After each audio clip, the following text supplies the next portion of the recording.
Hi everybody, welcome to Live with Georgi here in Estoril in Portugal at Advanced Therapies Europe 2023. I'm delighted to join by Kim Barnes, who is the president of Phacilitate. And the last time I saw Kim was actually in London for Advanced Therapies Europe 2022, just over a year ago. So Kim, how are you first of all? I'm good, thank you. Good to see you again. Well, it's lovely to see you. Slightly different location to last year when it was sunny in London, if I remember, but a very different atmosphere and venue here in Estoril. Yeah, I think we're really happy. We are really happy with the move to Estoril, and I think that everyone seems to be really pleased to be in a new destination, and that's our brand. We are a destination brand, so it made sense to move to Lisbon and Estoril, and mainly because we wanted to go into mainland Europe and not be at a UK event. So I think both the destination and being a mainland Europe show is really important for this event. Fantastic. Now, as I said, it's been a year since I last saw you, so I know there's been a lot going on at Phacilitate since we last spoke. So what's been happening with Phacilitate, particularly around the Phacilitate network and the events? Lots happened in a year. I think we've grown a lot as a team. We've hired a head of membership, and that's been a huge part of our strategy and our brand. The reason being, we want to increase our community. So we do have a Phacilitate network, which is around 1,700 members, but we're going to be focusing on specialist groups and thinking about how we bring micro communities of people together around particular challenges and topics to help them connect and move forward with their challenges in this industry. So really, as a brand, we are all about connecting, and we want to do that year round. So we've been doing a lot of work on our digital content to connect people, our webinars, but also our community to help everyone connect year round outside of our shows. Now, one question I'm going to ask you is that obviously you're well established as a brand within the cell and gene community and advanced therapies community, but obviously it's become a hot topic over the last couple of years.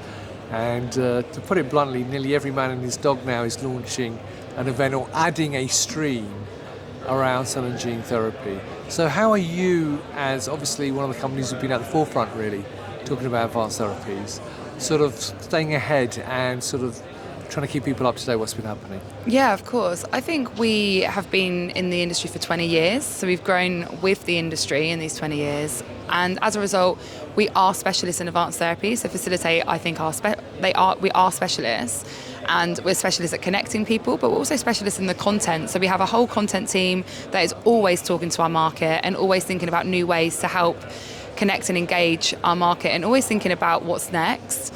Where can we, what can we launch for the market? What can we do to help people find solutions to their challenges? So I think there has been a lot of other events or a lot of people that have been launching cell and gene, but where we are different is that we are a true community and we are part of the industry, not an event organizer for the industry.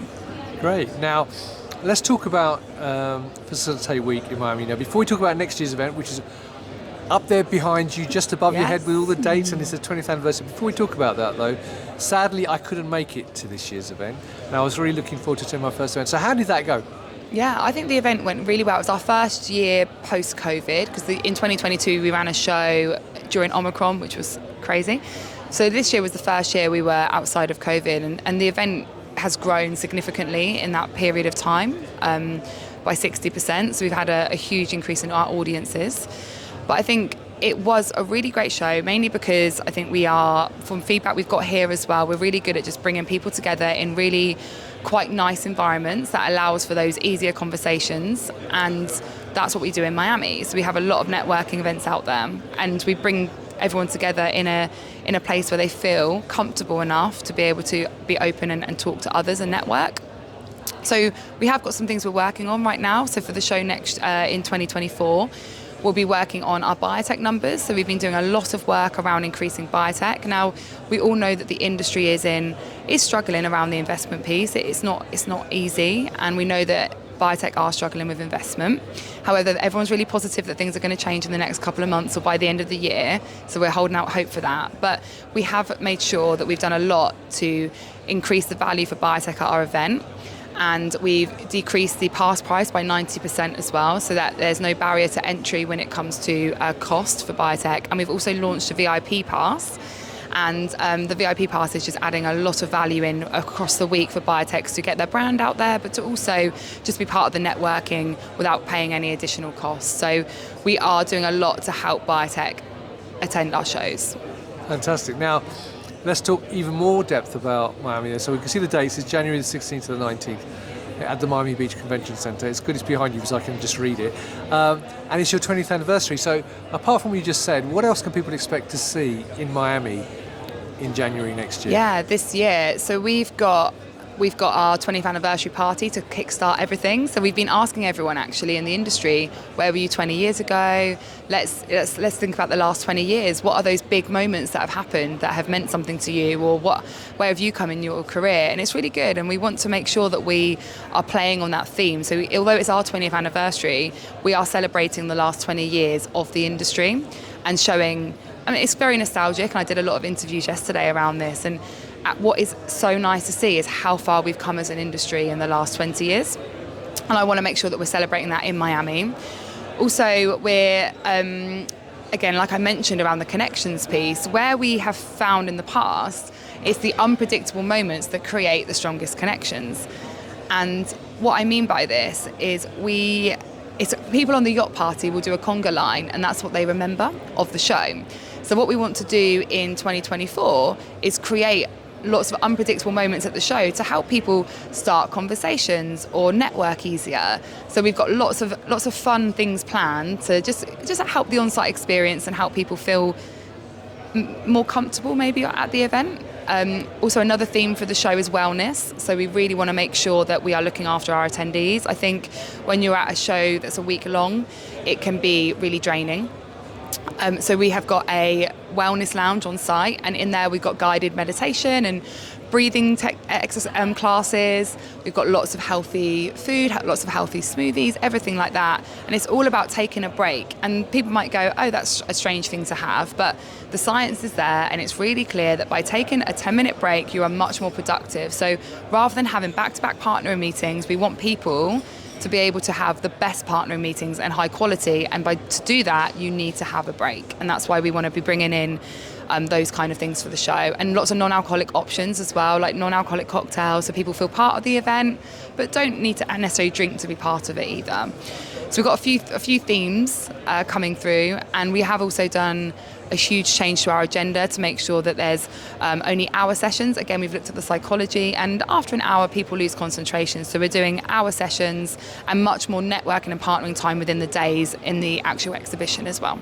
Fantastic. Well, hopefully I can be there next year and see it for myself. That's brilliant. Well, look, apart from that, as president, I am going to ask you one final question, which is, what's your ambition or vision for Phacilitate as a brand going forward? Good question. My vision for Phacilitate is that I want to launch in Asia eventually. I have said this before, I want us to be launching in Asia, but I want us to make sure that we are providing for the US and European market before we do that. So I want to make sure that we are bringing the right audience mixes into our shows. And so that's our first focus, and then launch into Asia and bring a more Asian attendee base into our events, because I think this cell and gene therapy is a global challenge, and we have lots of global issues to solve, and as a result we need a global audience. So that's number one. The second is I would love Phacilitate to just really help with the health access or the market access piece as well. And I think we've got two challenges in this industry right now, more than that, but two main ones that I keep hearing. The first is, can we get these therapies reimbursed? So I really want Phacilitate to be able to help with that in some way, shape or form, and whether that's us doing like a CEO forum with the payers in the room and bringing them into the conversation, or we're thinking about how we can connect payers with the industry and thinking about things earlier in phase one, or even earlier than that in terms of your commercial plan. The second challenge is around the investment piece. So we are working really hard to attract a good number of investors. We're going to be aiming for 100 investors for Miami, but hopefully more, because actually the challenge is right now there's no money. So my vision is that we can just continue helping the industry in those challenge areas, keep talking to our customers and just make sure that we are moving in line with their needs and keep finding ways of connecting and building our content to help them move forward through their challenges. Fantastic. Well, look, Kim, it's lovely to see you. And viewers, I should point out that this has been a completely unscripted interview with no questions planned beforehand. And Kim's done a great job just answering off the cuff every question I've thrown at her. So thanks for your time. It's lovely to see you. Great. I hope the rest of the show goes well today. And Thank you. have a fantastic build-up for Miami. And hopefully I'll be in Miami when it's sunny. When it's sunny. And get to see it in person finally as well. So viewers, I hope you found that interesting. If you've got any questions for Kim and about Phacilitate, and we haven't even talked about women in advanced therapies at all, which is also part of what Phacilitate do. But you want to learn more about Phacilitate, see how you can maybe get involved within the Phacilitate community, feel free to contact Kim and the rest of the team, put comments below. And Kim, as I said, fantastic show. Enjoy the rest of the week. Have a safe trip home. And viewers, thank you for watching. Until next time, as always, stay safe. Bye-bye. Thank you. Bye.